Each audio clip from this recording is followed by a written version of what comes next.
Hello and welcome. My name is John Mason. Paula Forget is with me. The reason why we're doing this video is to give you a little bit of background information about Paula and the GoFundMe campaign that we have begun. As you could tell, it's close to Halloween and I'm in Whatcom County, and that's in the state of Washington for those of you who are viewing from around the country or around the world. And Paula has bumped up against a pretty serious health challenge that we're going to be talking about in just a minute, but we're looking to get support. We're looking to get some financial help.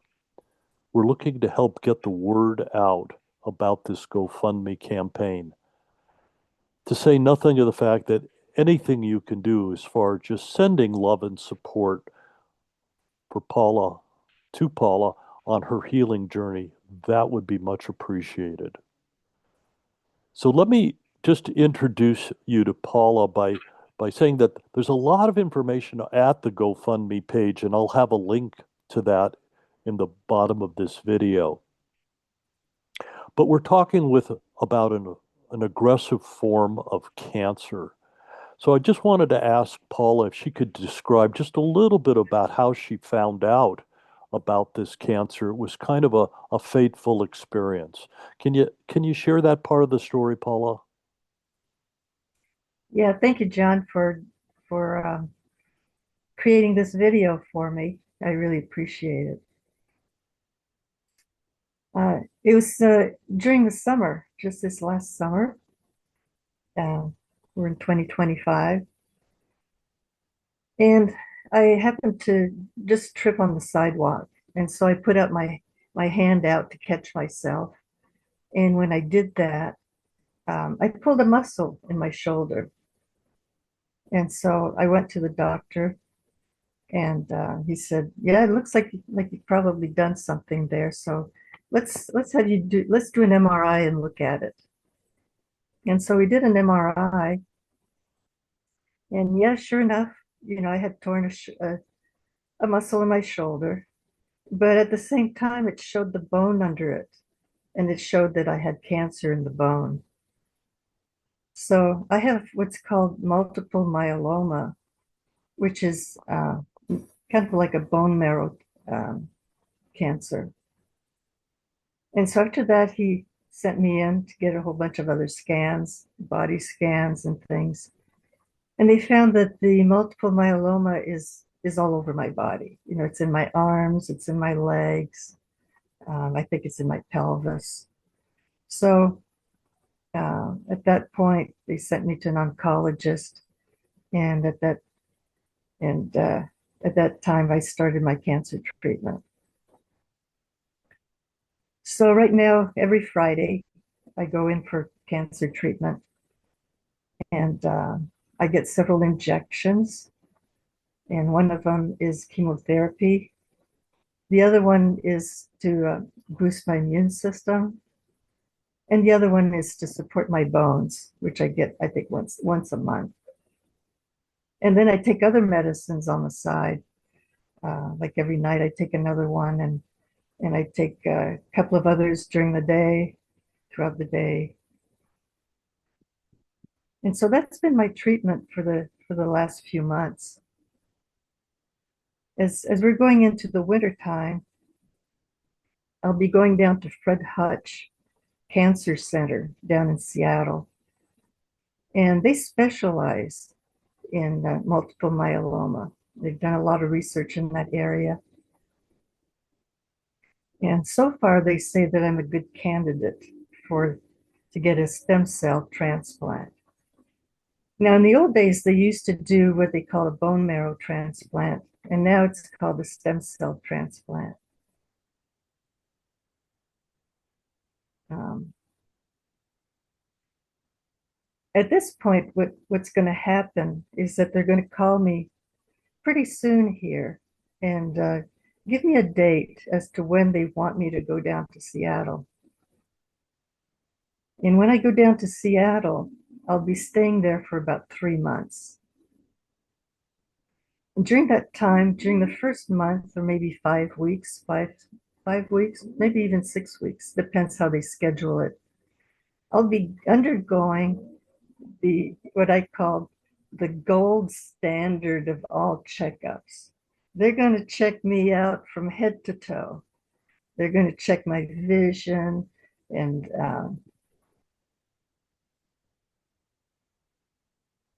they're going to check my lung and my teeth. They're going to check my lungs, my heart, all my inner organs. I think I may even get another colonoscopy. Um, they're going to take some more biopsies. I've already had biopsy. They're going to take some more biopsies, and they're just going to do a whole range of different tests just to make sure that they know exactly who they're dealing with here and what my body composition is, before they do this procedure. And then after that, what they'll do is if everything goes well, and it should go well because I'm a really healthy person otherwise, um, then they're going to start with the treatment. And the treatment basically is first they're going to take out some of my stem cells. I mean, this is a very simplified version of it, but they're going to take out my stem cells and they're going to freeze them. And then a few days after that, they're going to give me a massive dose of chemotherapy. And that's going to kill all the bone marrow in my body. Now that seems pretty archaic, pretty extreme way to go, but that's just what they do now with cancer. And then a few days after that, they're going to reintroduce my stem cells. And it's going to begin to repopulate itself in my body. For the first couple of weeks, I will have no immune system at all. It'll be like starting over, like a baby. And then what they're going to do is uh, over the next course of the next few months, they're going to give me all of my childhood vaccines. They're just like starting over. And then probably about a month after I've had this procedure, I'll still be staying in Seattle but at some point then they'll send me home. And when I go home, I'll still be really weak because I'm still rebuilding my body. And it can take up to a year before I feel like I have a decent amount of energy again. So probably the first few months, I'm not going to feel like doing anything. I'm not going to have a lot of energy to do anything.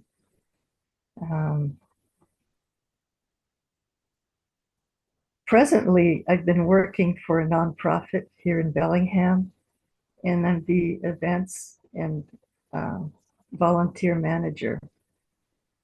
Some of the work I do online, uh, which is good, with me in this condition. But again, I don't know what kind of shape I'm going to be in. Some of the medicine that I take right now tends to give me brain fog. So it kind of makes it hard for me to focus and concentrate when I'm working or if I'm trying to remember something. I didn't have a problem with this. I didn't have any problem with my memory before that. But now I do have problems with my memory, but it's because of the meds. And so, it's kind of a struggle sometimes, even if I talk to people, I'll talk to people and then all of a sudden I'll forget uh, a name or something I'm trying to say. So,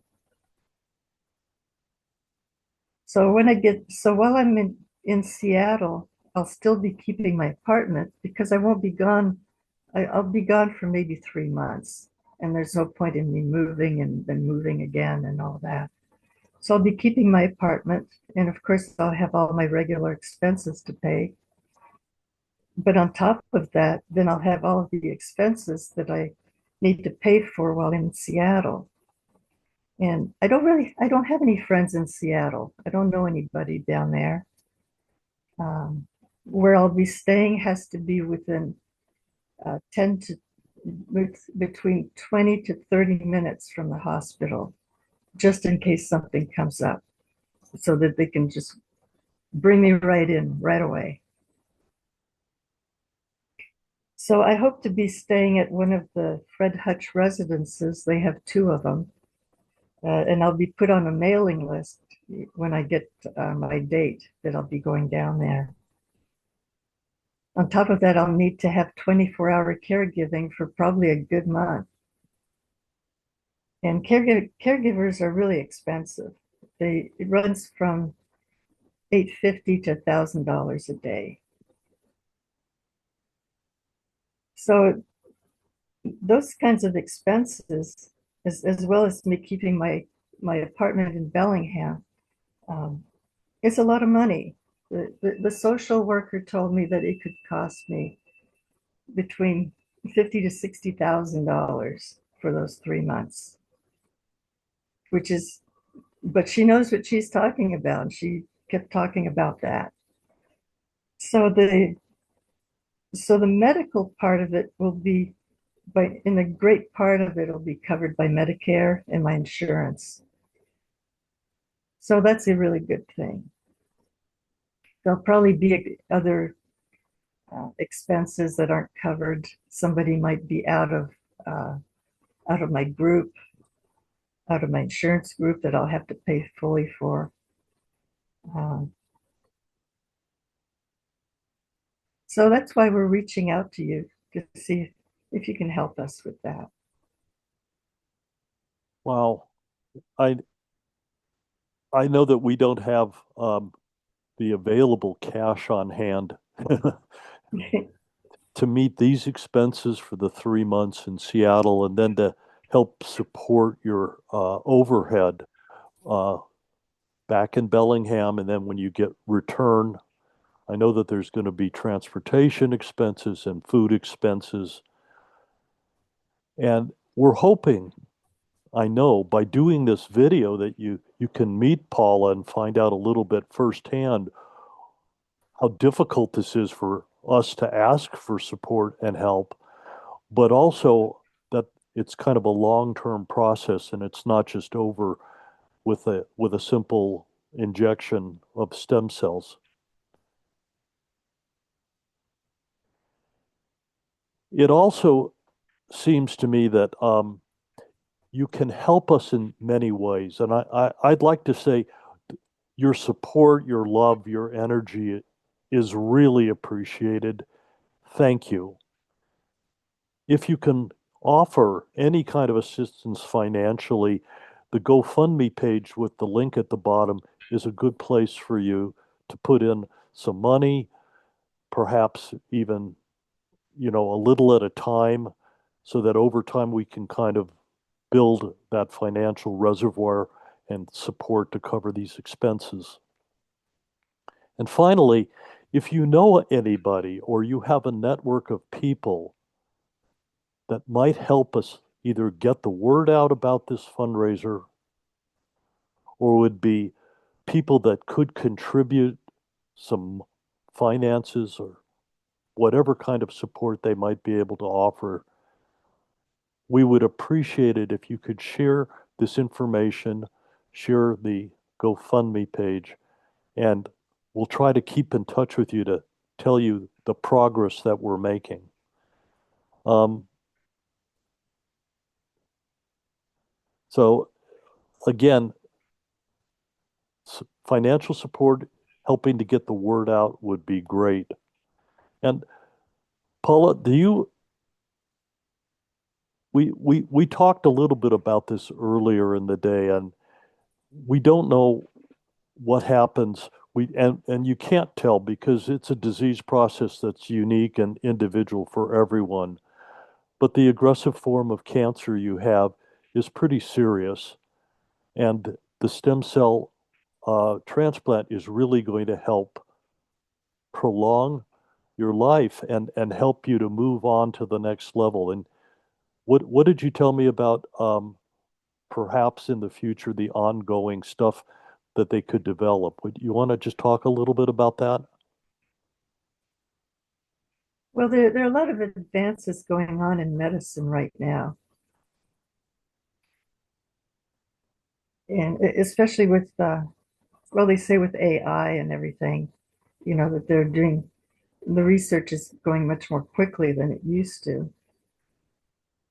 And before I had this, I found out that I had this. What's amazing is that I had no symptoms. So I'm really lucky that I fell and hurt my arm. Otherwise, I could have found out maybe a few years down the road, or who knows, once I got a bone fracture or something like that, which is how a lot of people find out, when they don't find out earlier. Um, but maybe like in the 5 or 10 years ahead, looking ahead, so many changes are going to happen when it comes to medicine and longevity and health and all that. That before I found out about this, I always used to tell myself, gosh, if I can hang on another 10 years and be really, really healthy, maybe I could live even longer. I could live another 30 or 40 years. Who knows? And and I really believe that. I believe that the really young people growing today are going to outlive us by miles. And it's just going to be the way things are. And I think it's an exciting time to be alive. So that's kind of what I'm still on track for that. I'm still thinking that way about it. And so it's really important for me to kind of get over this and just be hopeful about the future. I think I have a lot to offer.